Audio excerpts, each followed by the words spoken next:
my god. Okay, dude. So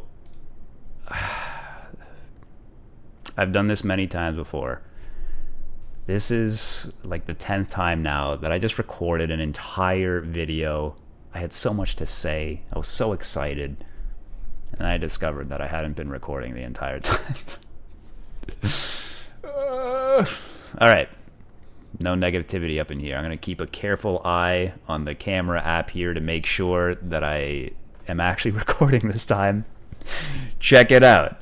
I redesigned the boss fight, and it's dope as hell, and I was super excited about it. I'm still excited about it, just slightly annoyed now that I fucking didn't capture any of that. Okay. So yesterday, I'm going to try to remember everything I said here. Yesterday, I showed some of that boss fight, and it was a good start, but the main thing I didn't like about it is in order to kill the boss, he would dodge away from you at a certain point, and then you had to like cover that distance with your dodge move and then finish him off with an attack. Now that's all right, but it felt a little too weird and abstract to me. I really wanted to recreate that one-on-one samurai movie short battle type of feeling, and that felt a little too weird, a little too like video game mechanic-y. And so I was thinking today, like, how could I make it work to make the fight feel more dynamic and to create a moment where when you finally kill him, it's like a cool, like super fast samurai style move and less like weird, I don't know, superhero video game type shit. And I think I came up with something perfectly. So I'm going to show you first how the fight goes, and then I'll explain after how this works.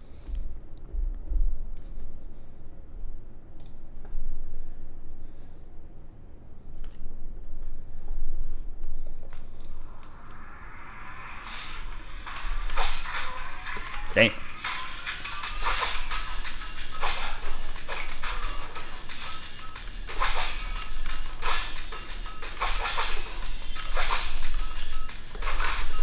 Oh. Okay, so let me put this down for a second. So the idea behind this is the boss has two different modes that he goes into. He has an attack and a defend. When he attacks, he just comes after you, he dashes at you. And he might attack multiple times in a row. He has a specific set of patterns. So like the first time he comes at you, he'll attack you twice in a row. And then he switches to his defense mode where he dodges away from you. So overall, it goes, he comes at you, he does like 2 attacks, then he dodges away. Then he comes back at you, he does 3 attacks this time, then he dodges away. Then he comes back at you, does 1 attack this time, dodges away. And it just repeats like that. And you'll have a pattern that he'll just repeat over and over and over again. The only time at which it's possible to strike at him and where he's vulnerable is he comes to attack you and you dodge out of the way and he misses. Right when that happens, there is a brief window where he's vulnerable to an attack, and that's when you have to kill him. The thing is, though, when the fight first begins, that window is basically 0, and it's almost impossible to pull off. And every single time you parry with him, that window gets expanded a little bit. So the idea is you kind of want to tire him out by keeping the fight going for a while and clashing with him over and over again to get that window as big as possible until eventually you'll anticipate his attack, and then you dodge and quickly kill him. So I'm really happy with this. It's a lot of fun. It feels great. It captures that feeling I was going for. I think it tests all the players' skills that they'll have learned up to this point exactly as I hoped as well. Like, you got to use the dodge, obviously, to get out of the way to be able to finish him off. You will have to be really quick to react because you got to keep up with the clashing. You'll have to learn his pattern. And you'll probably even have to dodge to save yourself as well, because when you first start doing the fight, you won't know what his patterns are yet right off the bat, right? So in the process of learning that, you'll probably be missing several attacks against him, and so you got to be quick to dodge out of the way for that.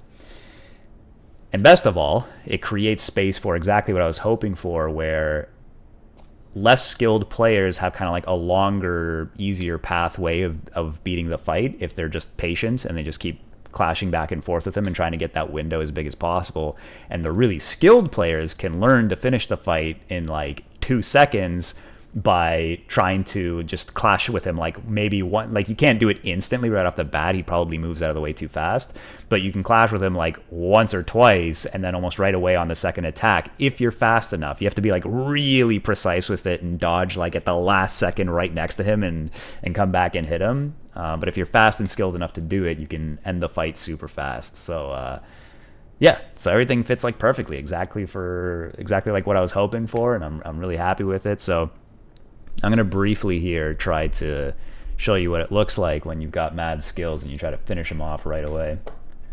Let's get some music in back in here.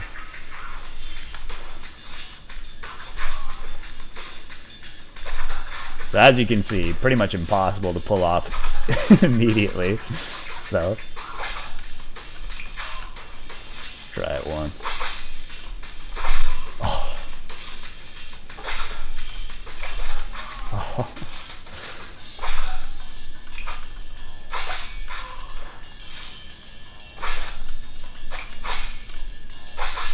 Oh god.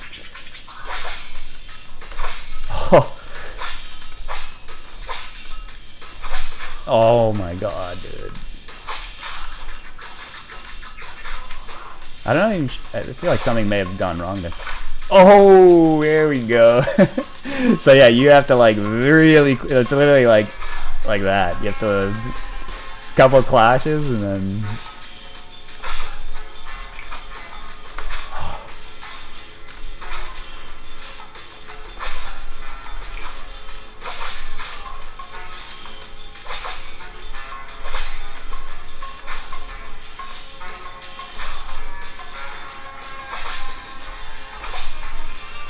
I see what's happening. I'm dodging so fast that he's still in the middle of his dash.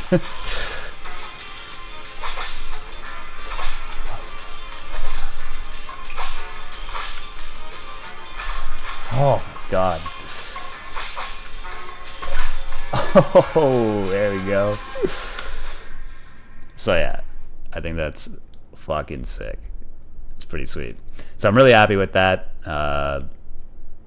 Yeah, I'm almost certainly going to go with that. I will give it one last look over tomorrow, and then get my artists to get to work on this because I think this is it. I think this is my jam. Now, of course, the only question is, it's probably not going to be super intuitive on how the fight works with the vulnerability thing. So I'm thinking most likely I'll probably do one thing for sure. I think I'll do is have Genyu explain to you at the start of the fight, you know, as your trainer, be like, okay, listen very closely, dumbass. This is listen, don't skip this dialogue. Listen very closely to what you need to know to be able to beat Gomen about his strategies, right? And he'll explain to you how the vulnerability thing works when he misses, and how you need to tire him out first, though, before you can have a big enough opportunity to hit him well.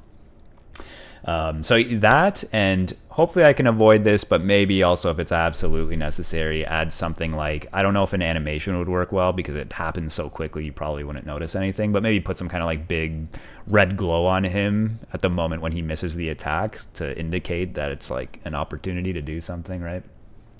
So, but yeah, anyway, I think it should work though. It's not too bad. And then the figuring out the patterns of it, I guess I'll just leave that up to to the players to figure it out. I don't think it's too bad.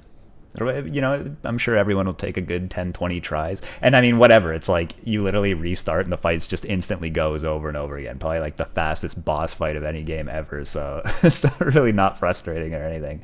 And it gives it that extra feeling of satisfaction when you finally get it too. So yeah, anyway, I'm very, very happy with this. I'm super pumped about it. And that's all I did today. Now, I had a rant that I wanted to go on as well, which I did go on, actually. Talked about it for like 10 minutes only to discover I didn't fucking record it. So here's my little rant. It's not much of a rant, more of an explanatory thing. Saw videos recently of Google Gemini. Apparently a new AI thing where you put in a prompt and it creates a whole 3D world that you can interact with and navigate with. So naturally, lots of people on these videos are commenting about how, wow, video games are going to be crazy in 10 years from now, and I can't wait to be able to make my own games, and you won't have to code anymore. And, you know, AAA studios, like, they're going to go bankrupt because, you know, anyone will be able to make a game now and all that kind of stuff. And I would like to argue, or rather explain, I think that if you currently do not have the patience, the dedication, the time to sit down and learn how to code, learn how to make art, or just any of the different disciplines required to make a game, and to put the persistence and effort in making a game, that's not going to change in any meaningful way, even if this kind of AI comes out and is incredible. Not to say that you obviously won't be able to use it, like you will, and you'll be able to make something that for our standards right now would be considered mind-blowingly amazing. But what I'm going to argue is that once that technology comes out, it's very quickly not going to be amazing anymore. Just like how when you talk to ChatGPT, over time you get used to the way that it talks. You understand like what kind of input you give to it. You're always going to get similar kinds of outputs. Like if 10 people all say the same thing to an image generating AI, for example, they're all going to get slight variations on basically the same thing. So similarly, this AI comes out for games, and 100 people out there tell it, make me a Skyrim with dragons like this and dungeons like that, and it's going to work like this and so on. You're going to end up with like 10 small variations on probably more or less the same thing. After all, it is software. You put in certain inputs, you'll get certain outputs, right? So the day this comes out, the very next day, Steam will have 1,000 fucking games uploaded that are all going to be the same generic made with one prompt AI shit. And it's going to be really cool for about a week. Then everyone's going to get used to this shit, and no one's going to be impressed by it anymore. Just like how if today you made a clone copy of Super Mario Brothers from the NES or an Atari Pong game or whatever, nobody gives a shit because it's not impressive anymore. And that's exactly what's going to happen with that.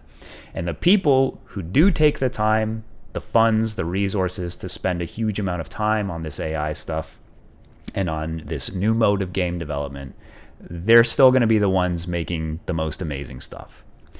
If you think about it, let's say you are one of these people where right now you don't like to code or do stuff and you're hoping this AI stuff will help you make games. Okay, so it comes out. How would you differentiate your game from all the other ones made by everyone else pumping this shit out with one prompt or whatever? Well, you might go into your game and you start focusing on the details. You go into a specific dungeon and you say, I want the walls to be like this. I want this NPC character to talk this way instead of that way. Make sure the enemies spawn this way, whatever. And now at this point, I would say this is more like proper game development work. It's like the boring, meticulous little details of everything. And if you're willing to sit there for days on end, years even at a time, and shape out every little detail in a unique way using this AI tool, well, you very well might then produce something that's worth talking about and that people will care about. But then you're just doing the same thing as anyone who's working on games right now, really, right? Like the only difference is your tool is using prompts instead of using code, or instead of using whatever, Unity visual editors or whatever. And if you don't have the discipline right now to learn how to use Unity and sit down for a while and figure that out and you know, and use it for that long to make something good, odds are you're not suddenly going to build up the discipline and the persistence to be able to make something truly stand out and truly unique and truly great with AI either. I mean, the time is going to come too where even if AI is largely used in this, if you have the skill to code to make custom stuff, that's going to be still so much more useful than someone who doesn't.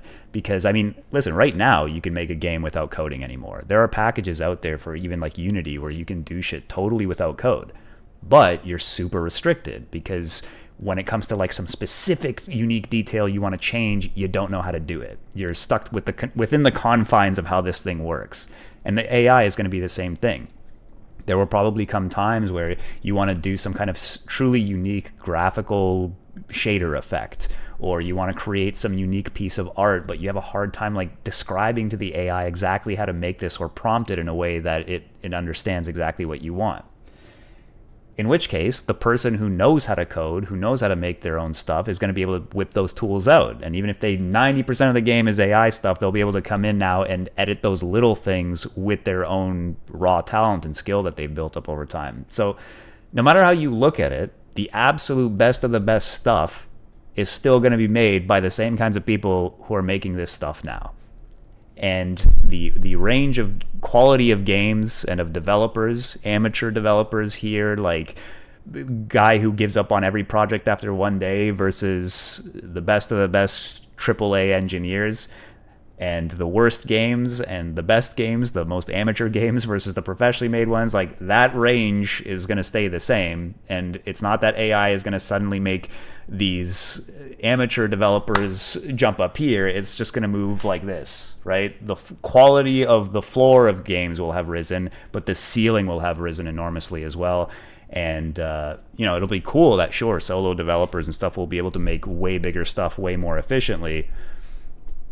But AAA will as well, and they'll just be able to reuse their funds to make like even more insane shit. At least that's what one would hope. I have a suspicion even that I don't know, that AI could be used as a cost-cutting measure instead, and that it might ironically end up with making much shittier things, and that certain qualities in the way games are made will be lost because people will start resorting to the ease of just using AI for everything, which is the kind of thing we're kind of already seeing right now. But I think it's the same thing that I said in a previous video about AI being a kind of like industrial revolution for creativity, where it will be used en masse for the production of basic shit that's like not really that artistically important anyway. But there will always be a place for artisans and people who truly care about their craft, and people who care about that craft. And there will always be an audience for that, right? So, in conclusion, my point is, if you don't have the balls to sit down and, learn to write a little code, or hell, don't even learn to write code, but just like fucking mess around with an editor, take some time to learn some tutorials. The point is, if you don't have the discipline to sit down and learn shit and to take the time to make something good, AI is not going to change that for you. An AI tool, to make something good, I've talked about this before too, like to make something good artistically, one of the biggest things is really the obsession with like meticulous little details about how you're making the thing that you make. And that's not going to be any easier just because you're doing it with prompts than it is going to be with code or whatever. It might be more efficient. In some sense, it's like a little easier, but that process overall is going to be just as brutal if you ever want to make anything that's really all that good. So for those of you waiting to become an artist by waiting for AI to come out and save you and make it like easy for you, help you become a jacked dude without ever having to step foot in a gym, it's not going to happen, dog. You should grow up there and do that shit right now instead. Get what I'm saying? All right. I'm done this time. I properly recorded this. I'll see you tomorrow.